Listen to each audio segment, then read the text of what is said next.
Hi, what's happening? Y'all, it's your boy Rico from Street Scores, and I'm coming to y'all with a day 9 of the 2023 Washington Commanders training camp breakdown, man. Y'all already know how I do. Every position group is broken down. We're going to talk about the coaching staff. We're going to give an injury update, quarterbacks, running backs, wide receivers, tight ends, all the way through the defense, ending with the DBs, and even talking about special teams. We have a small special teams update today as well. Of course, we have some big injuries to talk about today, some really significant injuries to some starters. Today was a really weird day because then on top of all of that, we also had our most intense training camp practice so far out of all of 2023. Like, there were like 3 separate incidents.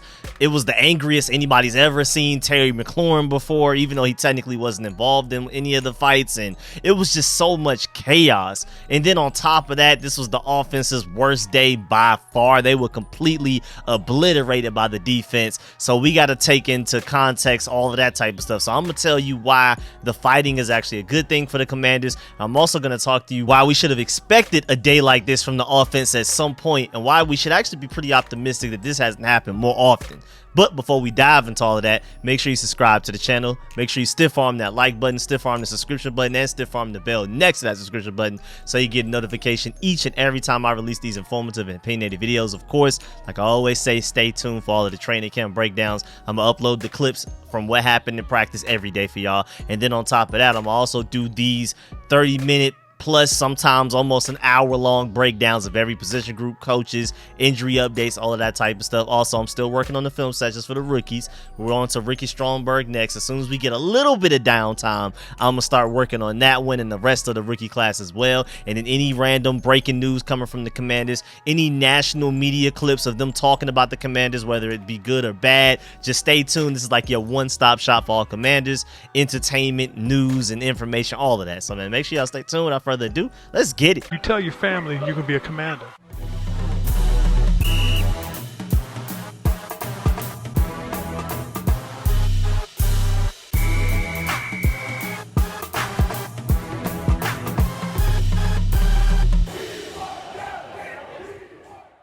All right, so let's go ahead and start with the big time injury update. Let's just go ahead and get that out the way. Most notably, the person that probably most people were most concerned about who was hurt today was Emmanuel Forbes. He walked off the field at one point in practice. He said, quote, "I'm feeling good, I'm all right." And he said it was nothing, unquote. And I'm gonna give a more in-depth explanation as to how he got hurt and all of that type of stuff once we get to the DB part of this video, because it was like a pretty good play, like a really good play, and he just happened to get hurt on it. We'll talk about that later, but it seems like there's nothing really to worry about as far as Emmanuel Forbes. Also, tight end Logan Thomas has a calf strain, and they only sat him out of practice, just being overly cautious from everywhere that I'm seeing. So nothing too much to worry about, but we'll see.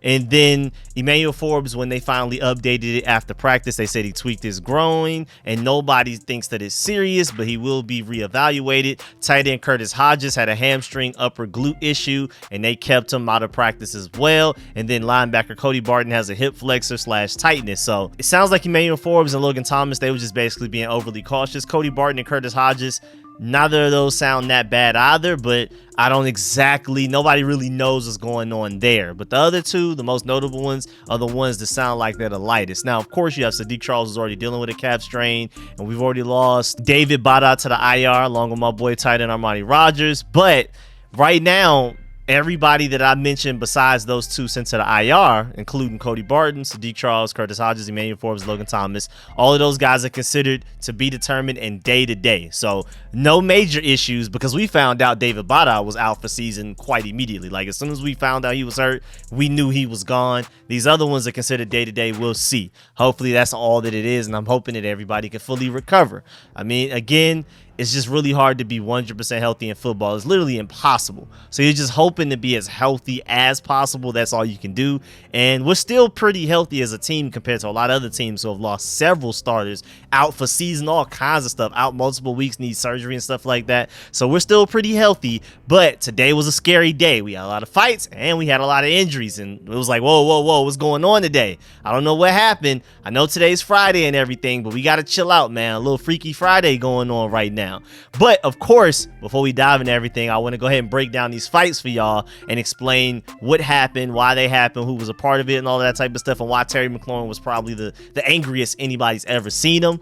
Well, a lot of people are saying it was really only like 2 fights, but it seemed like it was like 3 different incidents, because you had Benjamin St. Juice, and then that's where Terry McLaurin got mad, and then you had Samuel Cosme body slamming a defensive lineman. Then at one point, Nick Gates and Fedarian Mathis were going at it. So the Nick Gates situation was really interesting because during 9-on-7s, a defensive lineman jumped early, and I saw somewhere that it may have been Fedarian Mathis, but either way, he hit Nick Gates, and it was like an offsides penalty, and Nick Gates retaliated by throwing the ball at the defensive lineman, and then Eric Bieniemy went off. He literally cussed him out, said, "Get off the field. We don't do that. S word," all of that type of stuff, and literally like removed Nick Gates from that team on drill section right there. Like, he literally, "Get off my field, no exceptions." You know, typically when he yells at people, they tell him to run it back, or he yells at them and they keep it pushing. But this time he like literally pulled Nick Gates off the field. Like, "You're done for that." And I'm not too mad about it. I mean, shouts out my boy Rio Robinson. If you don't follow him on Twitter and YouTube, you're definitely missing out. He brought up a great point that Nick Gates is literally our offense's John Ridgeway. That man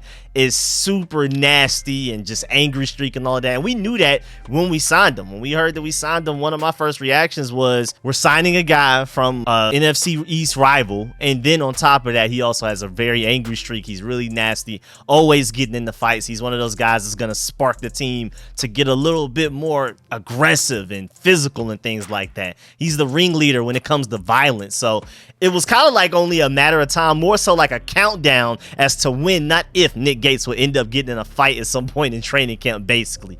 So yeah, man, moving on, you also had a Fedarian Mathis versus Samuel Cosme situation, according to Scott Abraham, and at some point there were real punches thrown. Apparently Samuel Cosme body slammed a defensive lineman, and that may have been Fedarian Mathis as well. So it sounds like Fedarian Mathis was involved in 2 separate incidents today out of 3 of them. And then you already know Fedarian Mathis was getting whooped on by Mason Brooks the other day, so maybe he's a little angry. I don't know. I'm just guessing. It's just a lot of sparks flying around right now, a lot of tempers flaring.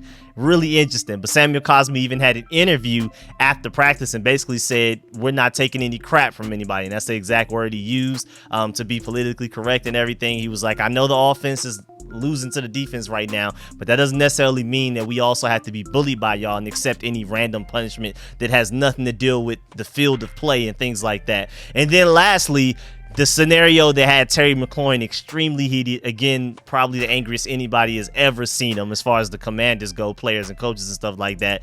Benjamin St. Juice popped Cole Turner and then stared over him, like stood over him, stared him down, and refused to help him up. So Terry McLaurin rushed over and lit into Benjamin St. Juice and took his helmet off, screaming at him and everything. Bieniemy even yelled from the sideline, quote, "Stop the dumb S word and do your effing job," unquote, and a whole lot more stuff that I'm not even gonna try to bleep out. He gave Benjamin St. Juice a mean cussing from the sideline, and then Terry McLaurin was yelling all at Benjamin St. Juice about how you can't do that to your teammate, this is your teammate, and all that type of stuff. It was ridiculous, man. Terry McLaurin was all in his face screaming, "Help your teammate," and stuff like that. It was insane, all up in Benjamin St. Juice's face. And then even Rivera after practice, when talking about Terry McLaurin getting upset, he said, quote, "Chase Young said it best. When Terry starts talking, you know it's serious. Terry is right. This is about your teammates," unquote. And it was like a whole chaotic situation because, you know, Chase Young and Montez Sweat have been some of the biggest trash talkers all training camp. They were even talking during this, even when Benjamin St. Juice was standing over Cole Turner, they were still talking their stuff. But then once they saw, you know, the severity of the situation, how angry Terry McLaurin was, a lot changed. You know what I'm saying? It was like, oh, wait a minute. Like the locker room alpha right now is talking. The face of the franchise, you could argue. Between him and Jonathan Allen right now, you could probably even lean towards Terry McLaurin. So, hey, man, when he speaks up, people listen. It sounds like the situation started to get out of hand. You even had Eric Bieniemy yelling at him from the sideline. But once Terry McLaurin got mad, that's when people were like, okay, yeah, maybe we need to chill out. We probably wilding a little bit. We might be trim. And then also Rivera addressed the team post-practice for at least a few minutes after the heated practice session. Like literally set aside, everybody huddle up after practice, and we don't typically do it the way that they did it today. He literally wanted to go ahead and just address that. And then after practice in his press conference, he said, quote, "To be be honest with you, I'd be disappointed if we didn't get a bit chippy. We lost our poise for a little bit. We got to handle it, unquote. But basically he's saying, like, at this point, I would actually be a little disappointed if they weren't passionate enough to even end up in a fight. We've been going at it, pads on and all kinds of stuff just day after day after day. And you would just think this would have been happened, if anything. But he did say again at the end of that quote that he wants them, corral it a little bit. Don't let it get out of hand. Be passionate, but don't waste time. That's what Eric Bieniemy was probably angry about, time being wasted. Just like how he was yelling at the refs the other day about them being in the way while they were trying to run their drills. Eric Bieniemy's not playing with time, keeping the tempo up, and will even yell at refs to get out the way when they're trying to get things going and run some more plays. I mean, time is limited, and so I understand where Rivera and Eric Bieniemy are coming from with that. But quote, Rivera said, "This is about building the grit and the toughness. We lost our poise, a little immaturity showed. We have to learn how to handle it. Great learning experience, kind of a day you'd expect. Third padded day, fifth straight practice," unquote. I mean, yeah, and I completely agree. But yeah, man, moving on to the coaches. Again, Eric Bieniemy was not playing. I mean, the fact that he pulled Nick Gates off the field for his situation. I mean, there were a lot of weird situations today, but throwing the ball at, I believe it was Fedarian Mathis after he jumped off sides and got an easy hit on him. And I can understand the frustration there. And you signed Nick Gates to be that type of guy. But Nick Gates does have to know that when we get into a regular season game, you can't throw the ball at the opposing defender. You just can't do that. Take it out on them after the ball is snapped and obliterate them and wrestle him down to the ground without causing a penalty. But, just throwing the ball at the guy, come on now. You can't necessarily do that. I love the passion, I love the fire, but you just can't get away with that. And then, of course, like I already said, the offense was obliterated by the defense today. So before we even dive into all of the position groups, starting with quarterback and all of that, I wanted to take some time to note pretty much how the practice went. So there were 2 or 3 fights, incidents, whatever you want to call them, multiple players hurt, Sam Howell interception, and then the offense was just really bad today, man. Just not good at all. But at the same time, man, and of course we knew that the defense would be way further ahead than the offense. I mean, again, I've already talked about that in several videos, why it would be. Jack Del Rio, this is 4th year having everybody in this system, and for the most part it's the same players generally, top to bottom. I mean, it's a few new faces, but for the most part it's a lot of the same guys, especially defensive line and stuff like that. And then on the offensive side of the ball, new quarterback, new offensive coordinator, a lot of new pieces, especially the O-line, most importantly. Even some of the guys that were here last year, like Samuel Cosme, is changing positions from right tackle to right guard. I mean, it's just so much change. It is what it is. But today was the worst performance of the offense out of this entire training camp so far, like easily by far. And so that's where a lot of the frustrations came from. And if the defense did anything a little extra, the offense was responding. But at the same time, man, the offense had one terrible practice so far training camp. Now, I wouldn't say that they've beat the defense necessarily any days. They've had great moments and they've had some great days, but you can argue that the defense has technically won, if you want to try to judge it like that, every day so far at training camp. But this was the first day that it wasn't even close, where the offense just seemed like they had no chance. But I'm not going to worry about it. We have till week 1 to get all of that figured out. And at the same time, week 1 is kind of like a give me game because the Cardinals look even worse than us right now. They look terrible. I mean, we're not projected or have the betting odds to win many games this season, but the Cardinals are one of them. So we got really lucky with that Cardinals game. We really needed that. Thank you to the schedule makers. At the same time, man, I'm not too worried about the offense. And then even Brian Mitchell brought up a great point. He said, quote, "People think Ron is making an excuse when a defense knows an offense is running certain things. You can't beat them.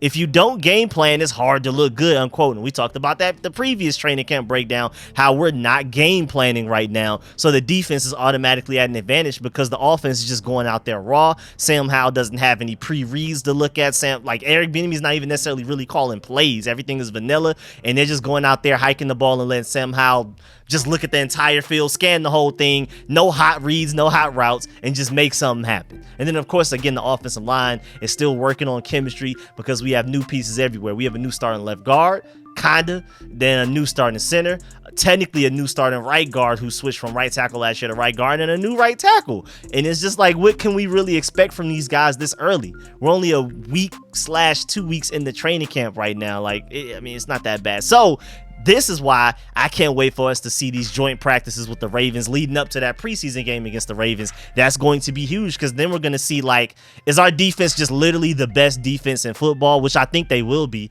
I think they have a great chance of being that. Or is the offense just actually bad? Or is it a combination of both? So we'll get a real good chance to see that. Those joint practices against the Ravens are going to be heaven sent for us, because I could easily see us having a big reality check. Like, oh man, this offense is a little behind when they go against that Ravens defense led by my Roquan Smith. And you know what I'm saying?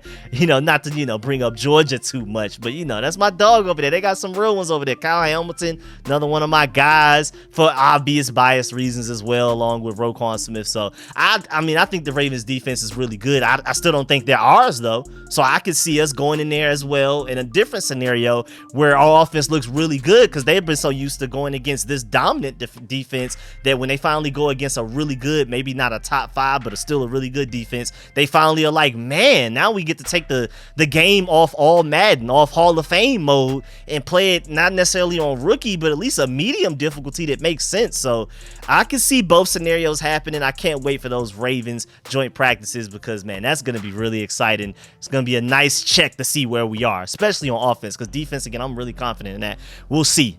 But man, the offense really struggled today. I mean, there were even some funny moments where like Nate Kaxer was yelling at the team like, we just need the 40-yard line, fellas. That's all we need. That's what he yelled to the third team offense. And then a false start happened. Like, golly, man, like the coaches are trying to motivate y'all, and then y'all false start immediately. And then anything that revolves around scoring points, we were just bad today. So not even just the offense, but even the field goal kicking unit, because we had another botched snap on a field goal attempt, and then another time the kick got off, but Joey Sly missed the field goal as time expired, and like the little in-game scenario they created and all of that. I mean, it's just like anything that involved in creating points was just a failure today, whether it was the offense or the special teams kicking, field goal kicking, all of that. Any way that the Commanders could score points today, they did it terribly. It was absolutely terrible. But Ron Rivera did say, even though he's kind of creating excuses for the offense right now in his press conferences and saying, like, I mean, for the reasons I've already stated, like, I mean, we expected this, and then he sees them not as terrible, not as bad as I see them. He thinks they've actually been pretty good considering the circumstances. So he's even more excuse driven than I am for this offense right now. But at the same time, he said in his press conference, next week I'm going to expect some growth and development. That's for sure. So he's basically like, all right, y'all been a little sorry for a week or two, and then you're about to end the week on a really terrible note. I'm expecting greatness. I'm expecting some noticeable improvement week 3 of training camp, and I'm not surprised by that. But again, like I already said, going against the Commanders' elite defense in training camp every day, dog. Again, I think we have the potential to be the best defense in football with this improved secondary. If the linebacker group can stay healthy and out of jail, and this defensive line looks how they already look, man, it's just like, man, you kind of expect the offense to have bad days. And again, with the chemistry not there quite yet, new quarterback, new offensive coordinator, new all offensive line except for left tackle, technically. It's just, come on, dog. Like, we can't buy into the fact that our offense is that bad too much, dog. I mean, they were just due for a bad day. And like I already said in the intro, we should be surprised that days like this haven't happened more often. We should honestly be more optimistic about the fact that, wow, it took them 9 practices for them to have a terrible day. That's really interesting. But now going to the quarterback again, up and down day for Sam Howell. It wasn't all bad for him. Offense in general, it was bad, but Sam Howell was up and down. He had some really good throws, had also a couple of bad throws. Like, he had one interception. We tried to loft it up to De'Ami Brown, and then Benjamin St-Juste, being 6'3" and really long, was up there, was able to go up there, grab it for the interception and things like that. I mean, that's just, Benjamin St-Juste is just a different kind of guy right now. Honestly, he's having one of the more underrated camps so far out of any Commanders player on this entire team right now. And we're going to talk about him when we get later. We already discussed his role in the fight and the Terry McLaurin getting the maddest at him I've ever seen Terry McLaurin get mad at anybody. But we're going to move on from that by the time we get to him in the DB group and talk about all of the positive parts, because again, Benjamin St-Juste has been balling this offseason, and today was no different. Now moving on to the running backs. I mean, the only thing really notable was the fact that Derek Gore fumbled the ball, and shouts out to Derek Forrest for being there to pick up the fumble and run it for a touchdown for the defense. Just another example of how bad the offense has been today. Interceptions, fumbles, missed field goal kicks. Again, anything that involved in scoring points, we were just terrible today. But Derek Gore, I mean, the reason I'm mentioning this as well and really emphasizing it, because this is a guy we just signed to the roster just a few days ago, like middle of training camp type of stuff. Ex-Chiefs player, so Eric Bieniemy's gonna try to vouch for him, and he has had like a couple of touchdown runs, so he's flashed at times so far. But at the same time, when you fumble, yeah, that's big for a running back. It doesn't matter how many touchdowns you score. If you have a fumbling problem, it's definitely going to be looking ugly for you, especially since this running back group is already so deep. I'm still trying to figure out if we're going to even find a way to keep Jared Patterson or Jonathan Williams, and then you're like the 6th guy on the depth chart, and you out here fumbling? That's ridiculous. And then moving on to the receivers, like I told y'all, man, Bryson Tremaine is continuing to make plays every day. 2-minute drills, he caught a touchdown from Jake Fromm, went up there and got it. I mean, I'm telling you, that niche that he has as being a tall receiver is only him, Marcus Kemp, and our tight end group that is just these 6'5" or taller guys. And if Marcus Kemp will more than likely make the roster, because first of all, he's been making plays on offense, and he's a strong special teams contributor. He has a strong specialized niche, like a secret weapon level niche, as to where he's a really good kick return and punt return blocker type of guy. And I just don't see him not making the team. I mean, with the way that he contributed to the Chiefs' victory in that Super Bowl against the Eagles, just go look at his blocking there. So I really think Marcus Kemp will make the team. But at the same time, man, Bryson Tremaine, we have a lot of small, shifty, really fast, quick route running receivers. We don't have a lot of tall guys. And Marcus Kemp, even though he's been making plays on offense, I can admit Cam Sims is better as a wide receiver than Marcus Kemp. Marcus Kemp is just such a strong special teams contributor. That's why we kept him over Cam Sims. That's how strong he's going to contribute on special teams. That's how much we expect him to have an impact on special teams. But as a receiver, I wouldn't say he's better than Cam Sims, but Bryson Tremaine has the potential to be better than Cam Sims, so maybe they keep him for that. But again, he's been making play after play after play, and Ron Rivera already said, as far as undrafted free agents go, it's about being consistent. I talked about this in the video yesterday with his press conference quote from yesterday after practice, that it's all about consistency. Once you start making plays, can you make them day in, day out, all day, every day type of stuff? Bryson Tremaine has been doing just that. Also, another undrafted free agent wide receiver that's very notable, Mitchell Tinsley, has been running with the 2s consistently in camp.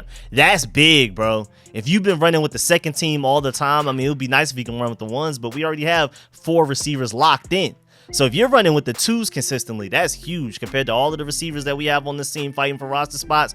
Again, we already have 4 guys locked in. We have the other 9 guys on roster fighting for 2 spots. And if Mitchell Tinsley consistently is running with the 2s, that's very notable. He definitely has a leg up over a lot of the other guys on the back end of the roster trying to make it. And then on top of that, he had a great play today, man. He brought in a few bombs today, actually. A great day. Not just a great play, but a great day. So Mitchell Tinsley not only working with the 2s, but balling out with and against the 2s, which is really notable. He's been one of Jacoby Brissett's favorite targets so far in training camp. So that's really notable. Tight end wise, nothing really notable other than the fact that Cole Turner was the one that was, the victim to the Benjamin St. Juice, whatever you want to call it, and then which caused Terry McLaurin to be upset. And of course, we just have the injury reports with Curtis Hodges and Logan Thomas being hurt, but being kept out of practice out of, them being overly cautious, but nothing major. And then moving on to offensive line. I mean, to be completely honest, one of the main reasons our offense is way behind the defense right now is because our offensive line is way behind the defensive line. Now, granted, they've been better now that we've started to run the ball, but I've already explained every offensive lineman in the history of offensive linemandom prefers the run block over pass block. I mean, maybe you have the rare guy for some crazy reason that prefers the pass block, and I understand pass blocking is how you get the big time money. That's how you get the huge franchise changing money type of stuff, where you're over here getting $20+ million a year type of thing. That comes from your ability to pass block. But if you're asking an offensive lineman if he has $10 million on the line and he has to win a rep right now, would he prefer to run block or pass block? I'm pretty sure 100%, at the very least 90-something% prefers the run block. So it's no surprise that the offensive line looks better now that we're running the ball as well. And there's no surprise that when we were only passing the ball, the offensive line would look way worse than the defense, because the offensive line is always at a disadvantage when trying to pass block versus run blocking, where you get to attack the defensive lineman rather than wait for the defensive lineman. You have to be passive and hope to catch them, and you're working backwards. Nobody wants to work backwards, especially when you're that big. So yeah, the offensive line has been I wouldn't say terrible, but definitely nowhere near as good as the defensive line. When it came to one-on-ones, the offensive lineman looked better, but when it comes to that team stuff, first of all, this defensive line just has way better chemistry. I mean, we're out here doing stunts and stuff, and this offensive line isn't prepared to stop stunts. So not only are we better at stunts from the defensive line standpoint, remember it took us a couple of years to do that. We were really bad, even with this exact defensive line. Chase Young, Montez Sweat, Deron Payne, Jonathan Allen. A couple of years ago, we were not good with stunts. Now they're really good at stunts, and this is a very raw offensive line that barely has any chemistry with each other. And then we can even debate about talent. Do we even have the talent, let alone the chemistry? So, hey, man, it is what it is. Ron Rivera said, quote, I think the play of the offensive line has been solid, unquote. And I guess if you take into account all of the factors that I just laid out, I guess you could argue that. But at the same time, they got to be better. Point blank, period. There's no excuses. When we start to play regular season games, I don't care what's going on. The offensive line needs to be better than how they've been so far. But again, same thing like the offense, going against who I feel like, I mean, you can argue maybe our defense will be the best defense in football. I don't even necessarily think it's an argument. This is the best defensive line in football, especially from what I'm seeing from Chase Young and Montez Sweat this season, and an improved secondary, which is going to allow them to go from being one step away and from getting pressures to turning that into sacks. I think this is going to be a ridiculous year from this defensive line. So the offensive line, man, I mean, when they get into regular season games or going against other defensive lines, it's going to feel like they're playing the game on an easier difficulty. So we'll see how that goes. But Ron Rivera was asked if they would look to add into the offensive line. He says he thinks the depth is actually great and he likes where they are right now. So he loves the offensive line. He thinks they don't need to fix anything. He thinks it's more of a time issue and a chemistry issue that they can build on rather than a talent. We need to bring in other guys type of issue. I mean, I would like to see Dalton Risner brought in, especially with Sadiq Charles dealing with the calf injury per usual, always some type of injury. But Ron Rivera's like, we're cool for now. We'll see, I guess. We'll see if Ron Rivera's right or wrong. I'll bring in Dalton Risner, at least talk to him, at least bring him in for a meeting, but it is what it is. But Rivera also said he wants to see the cohesiveness build on the offensive line, but adds he's not concerned about his offense until the group really starts the game plan. And when they asked him about a timeline, he said week 1. But I think even before then, like I said, with the Ravens joint practices, once we start to see some preseason stuff, we'll really get to see what this offensive line looks like. I think by then they should be noticeably improved. And also, before we leave the offensive line, Samuel Cosmi had a really good pull block on F.A. Abada, and the whole offense was really excited about it. It must have been a really good play. So one positive play, at least from one player from the offensive line today, other than just fighting. And then moving on to the defensive side of the ball, starting with the defensive line, Chase Young apparently gets a kick out of calling Jacoby Brissett Brisket. So Jacoby Brisket or whatever, that's his way of talking trash to him. Again, Chase Young, Montez Sweat have been extremely vocal. They're some of the loudest players on the field all the time, 24/7 throughout the whole 2 hours of practice. The ones talking the most, talking not only trash to the guys in front of them, but even talking to the offensive players on the sideline and things like that. Like, remember a couple of days ago where they were double teaming Montez Sweat, and Montez Sweat looked to the sideline like, really, this was y'all on? Type of thing, talking to Eric Bieniemy and all of the players on the sideline. And then on top of all of that, it's not just talk, because Chase Young has been balling out all training camp. And then today, he got into the backfield and blew up Antonio Gibson on a big loss on a running play. I'm telling you, this is that year for those guys, man. And linebacker, nothing really noteworthy because Cody Barton was hurt and Jamin Davis is dealing with his court issue. And I've already done a big update on that yesterday, so I'm not going to really talk about it today. I don't want to talk about that every day. Unless there's a major update, I'm leaving it alone. And then moving on to the DB group before we end things with the special teams on a quick update for them. Emmanuel Forbes, man, a lot of compliments coming from him. Matthew Perez said Emmanuel Forbes continues to have great anticipation for the ball. As much as talk as there is for him producing turnovers, his ability to disrupt plays stands out even more, in my opinion, which is really interesting because, yeah, I think he is probably going to lead our team in pass breakups. First of all, just the talent. I think the IQ, the awareness, the talent, his film study, the length, all of that. I think that alone is a strong reason why he could lead this team in pass breakups. But I also feel like offenses are going to try him more than they try like a Benjamin St-Juste or a Kendall Fuller. I really do. I think he has a strong case to lead this team in pass breakups and maybe even interceptions as a rookie. I really do. So, hey, man, Emmanuel Forbes Island, bro. Is that about to be a thing? I'm about to think of a nickname for that, man. It can't be just Island. We're going to have to figure something else out. Emmanuel Forbes Ice. I don't know. Something. I'm going to work on it. Give me by next video or something. But also, man, Emmanuel Forbes has been battling with Terry McLaurin. And today, before he got hurt, he was winning. He had the pass breakup one play on 11 on 11s. He was sticking with them all day pretty much. And then he nearly picked off Sam Howell at later on in practice when he tried to throw the ball down the right sideline while covering Terry McLaurin and had a pass breakup there technically, even though it was almost intercepted. But that's the play that he ended up limping to the sideline where a trainer looked at him and then he had ice pack wrapped around his left quad. Then eventually he came out of the ice pack. He said he was good. Sounds like it was a tweaked groin or whatever. So they're saying he's day to day, and if anything, they were just being overly cautious by not letting him go back out there, and he'll probably be back at practice immediately type of thing. But most importantly, Emmanuel Forbes has been holding his own, even more than holding his own against Terry McLaurin, and sometimes even winning the matchup. That's how good he's been. It's not the Trevon Diggs thing where he's either getting an interception or getting beat deep down the field for a big play. He's not hot or cold. He's going to be a guy that I believe can lock people down and follow them step for step, pass breakups, all of that type of stuff.